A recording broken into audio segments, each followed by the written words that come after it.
It's another delicious day here in the Let's Make Food from Food Kitchen, and today we're making some delicious cold Italian pasta salad. I've got a bunch of ingredients already laid out. My water's getting ready to boil, and so we can just get rolling. I wanted to talk real quick about good friends. Good friends to share good food with. My friends, Robert and Dahlia from California, were out visiting, and they brought me this wooden spoon for my kitchen up here. And it says, good food, good wine, good friends. And indeed, those are three things that go well together. Thank you, Robert and Dahlia. They gave me some other gifts too, like, some chocolate. But I'm not sharing that. I'm going to set this aside, but I just wanted to give them a shout out and say it was great to see you guys and eat some good food and see some good music. And sometimes that food brings people together, and well, we had some good food while they were here. Okay, once this gets boiling, we're at our salt and put in our pasta. In the meantime, we can talk about the rest of our ingredients. Here I have an English cucumber. Well, what's the difference between an English cucumber, a slicing cucumber, and a pickling cucumber? Well, we can rule out pickling cucumber. That kind of sounds self-explanatory. You pickle them. Slicing cucumbers, you slice them. Salads and things, they tend to be, the skin tends to be tougher, a little more bitter. With the English cucumber, it is longer, slimmer, sweeter, the skin is thinner, and the seeds that are inside are smaller and tend to be not bitter. Like some of the bigger slicing cucumbers can be bitter sometimes. The seeds in here are not typically. So that leads us to, well, every time I go to the store to get an English cucumber, or I see them in the store, they're wrapped in plastic. Why is that? Why is my food wrapped in plastic? Well, because the skin on these are so thin, they protect it with that plastic layer. So that's why they're wrapped in plastic, but you should still wash them when you get them home, okay? So for that, we can just go ahead and start preparing our ingredients. I'm just chopping off the ends there, throwing them on the floor. So I was throwing away that piece that fell on the floor. I went ahead and grabbed a bowl. So you can slice this lengthwise and then make halves. You can quarter it. You can just make rounds. However you want to do it. I am going to go ahead and slice mine lengthwise. And I'm going to show you, since I've done that, the inside and how the seeds are smaller in here. Okay? And then I'm going to put them face down and just make like half moons. Okay? Like so.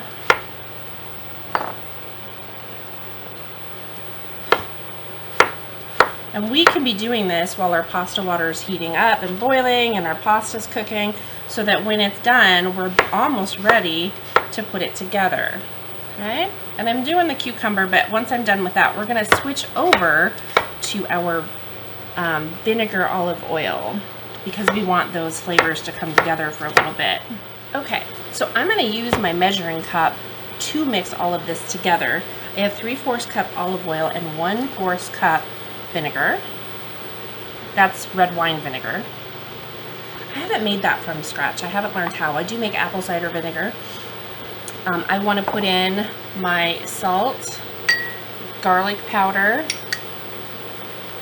This is dried oregano from my garden. I have thyme from my garden, and I wanted to talk to you about that for just a minute, because I've mentioned my container garden many times throughout the last few years, and how I'm learning my garden and how to grow things here in Tennessee successfully, and sometimes I learn through failure too. So it occurred to me that I've never shown you guys my garden. So what I'm going to do, my next video is just going to be a quick one, a little tour of my container garden.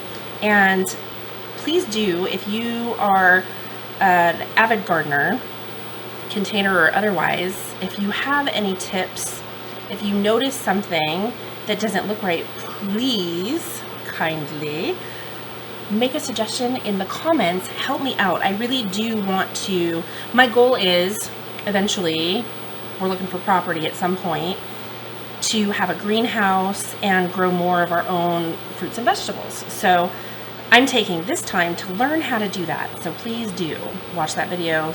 Tell me what you think. Okay? All right, so I'm just taking, this is English thyme, and I'm just taking the stems off right now of the leaves. I could use dried, but I had some fresh. I have fresh oregano too, but it's kind of struggling, so I didn't want to, and I think it's the excessive, we have a heat wave right now, and I think it's just stressing my oregano. So I didn't want to chop any off for now.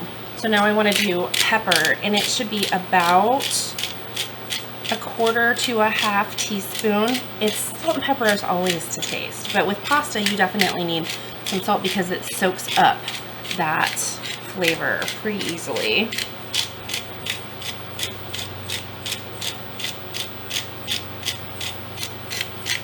I feel like I'm grinding forever, but I always prefer it fresh ground. Okay, my water is boiling. Once your water comes to a boil, you're going to toss in your salt. Once you've put in your salt, make sure it's boiling again, and then we'll stir in our pasta.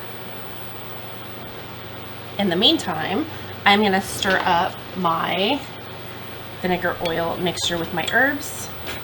And I still have to chop up my parsley and whatnot, and I will go ahead and add those in there. Okay. Again, this is something that you can make pretty quickly because you can prep all your ingredients while your pasta cooks. And this is tricolor rotini. I did not make this one. I have not yet ventured into adding the vegetables and things into pasta. I do have a recipe for homemade pasta. I will put a link down below if you would prefer to make it. It just won't be a tricolor, it'll be just a regular pasta. Okay? So we're going to stir that up and wait for it to come to a boil before you set your 8 minutes for the timer. Now, check the directions on your box because if it's a thicker or thinner noodle, your cooking time will be different. I'm going for medium firmness. I don't want it al dente, but I do want it firm. So that's why I'm going for 8 minutes because according to the package on this one, that's what it says. Okay, this is boiling, so I'm going to start my 8-minute timer. Oh, that beep is so loud. I turned it down, but when you put in fresh batteries, it's super loud. Okay, I'm just going to, ooh, had a hanging on. That one didn't want to go. I'm going to try and finally chop up. I need to get a new cutting board. This one's starting to bow in the middle, so it doesn't chop as well if you chop in the middle. Chop up my parsley. I'm going to put that right into my oil once I'm done chopping it up. Okay, so this looks pretty fine. It's not minute fine, but I don't need it to be. Do a little bit more.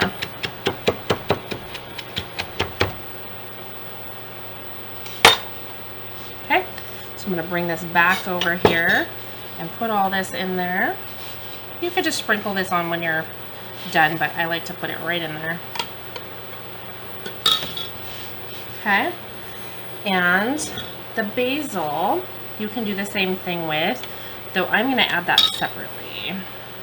Our tomatoes, they are just cherry tomatoes, and I am going to use a different knife because this one doesn't like the tomatoes.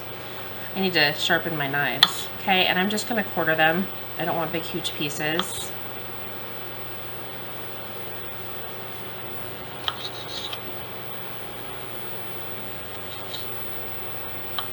So just about like that. Give the pasta a stir. Don't forget to have a colander ready. Cherry tomatoes is something I'm also growing in my garden, but I don't have nearly enough for this recipe, so these are not my homegrown. So that's prepared. I'm going to set it aside. A couple more things I need to cut up. I have kalamata olives. Those were already sliced. I bought the sliced ones. I didn't have any sliced olives, so I'm just going to quickly slice those up a little bit. Just in half. Alright, those are done. Okay, the recipe calls for a small red onion, but guess what they didn't have at the store? There were no small red onions. They were all big, so I'm just going to use half of a large one. And then I'll save the other half for another recipe some other time. So So we have a little blemish here, and that's okay. We're just gonna cut it out. So I'm just gonna start cutting up my onion here. And I'm going for a pretty small chop on this.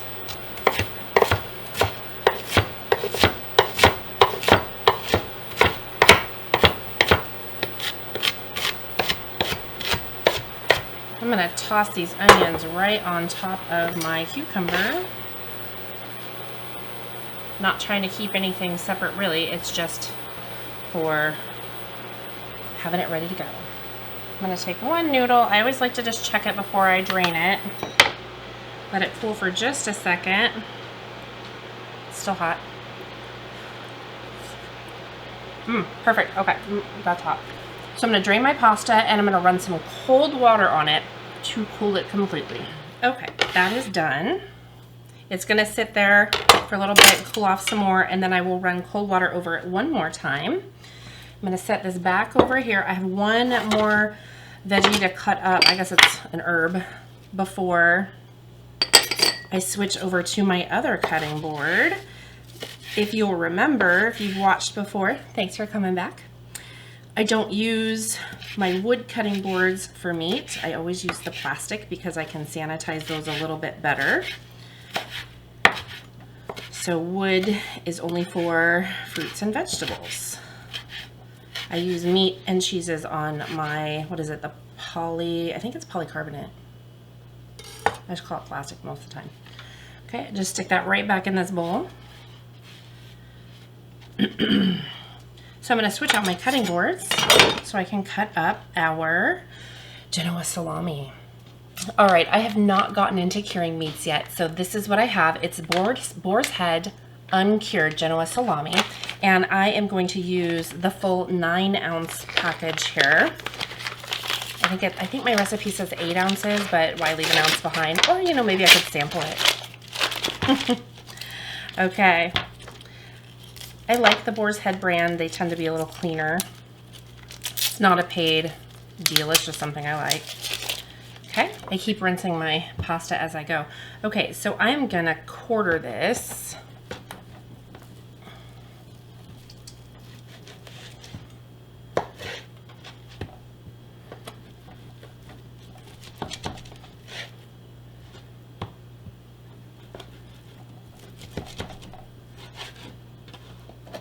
Okay, and just do chunks. Quality control. Yep. Quality matters. It's very, very good. This salami is so delicious. I love it. Okay, I can get rid of some things and switch over to my bowl, check my pasta one more time. Okay, I am ready to start putting everything together. So what I'm gonna do is put my ingredients, except the pasta, together. Get it all stirred up, then I will add the pasta. Why do I do that?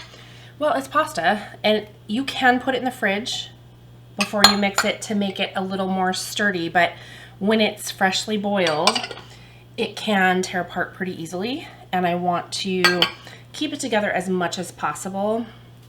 So I'm waiting to do that step. Okay. So I'm gonna put some of this on. Actually, I'll just put all of it on while I wait. Okay. Parmesan cheese.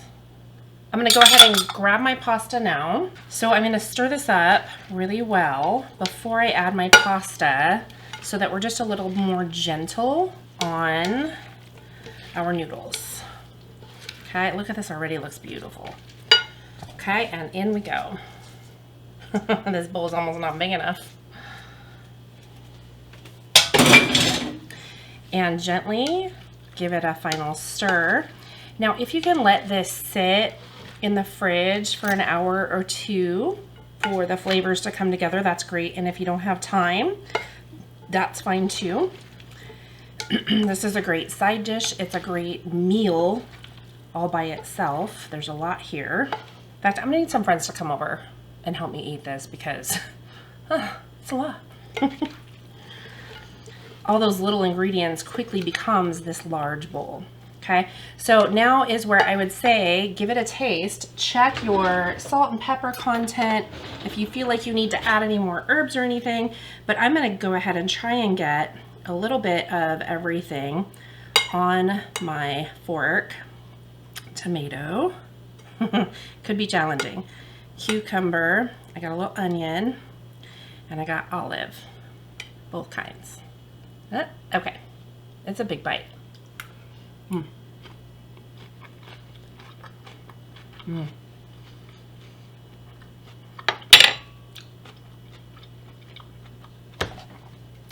You guys, I forgot something.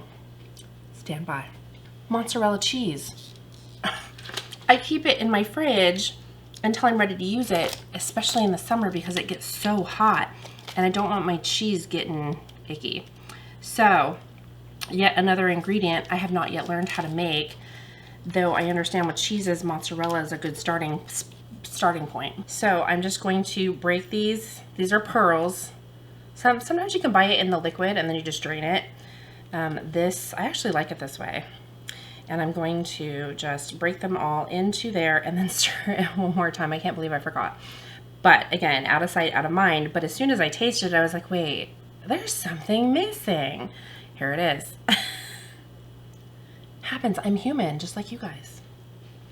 Unless you believe the Redhead mythology, I guess it's conspiracy theory would be a more appropriate term. And it's that, you know, some of you have probably heard redheads have no souls. Well, you can take that one step further. Redheads have no souls because we're aliens. I didn't know I was an alien, but I guess it would explain some things. Okay, I've got a fly in my kitchen. Get out, fly. One final stir with the mozzarella in there. Then it is done and beautiful. I just threw mozzarella on the floor. What is it with me today throwing food on my floor? I guess it's a sign I need to sweep and mop, right? Boring. Okay, that looks better. And that is it for today. Doesn't that look just beautiful? Is there something you'd like to learn how to make? Tell me what it is down below in the comments. Thanks for joining me here today in the Let's Make Food from Food kitchen. From my kitchen to yours, let's make food from food. That's one boy.